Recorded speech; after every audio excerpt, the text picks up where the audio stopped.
এই সৌদির বাসায় আসছি। কাম কি দেখেন, এই যে সিটগুলা ক্লিন করতে হইব, ঠিক আছে। এই যে এটা হচ্ছে চেয়ার, এই চেয়ারগুলা ক্লিন করতে হবে। আর এই যে এটা হুশ কয়, হুশটা নিয়ে এই যে এইটুকু পরিষ্কার করতে হবে। এইটুকু পরিষ্কার করে পানি দিয়ে সুন্দর করে বের করে দিতে হবে। আর যে চেয়ারগুলো আছে, চেয়ারগুলো মুছতে হবে। সৌদি আরবে যারা বলে বাসা বাড়ির কাজ করে লাখ টাকা কামাই করে, তারা কী করে, যেগুলাই করে, যে আমি আর আমার আঙ্কেল আসছি, যে পানি দিতেছে, এগুলোই কাজ। মানে পানি দিয়ে যে হুশ আছে, এই যে দেখেন হুশ, এটা দেওয়ার পরে হুশটা টাইনা নিয়ে পানিটা বাইর করে দিব। আর ধরেন এই যে সিটগুলো একটু হালকা পরিষ্কার করে দিব, আমাদের 100 টাকা দিয়ে দিবে। এটাই সৌদি আরবের বাসার কাম, ঠিক আছে।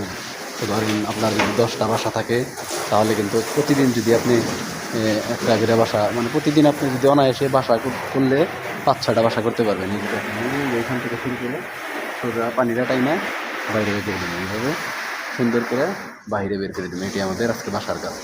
তো সৌদি আরবে বাসা বাড়ির কাজ এগুলাই, ঠিক আছে। এগুলা যারা করে তারা মাসে এই যে 10-12 লাখ টাকা কামাই করে, কারণ এই বাসা বাড়ির কাজে অনেক পয়সা।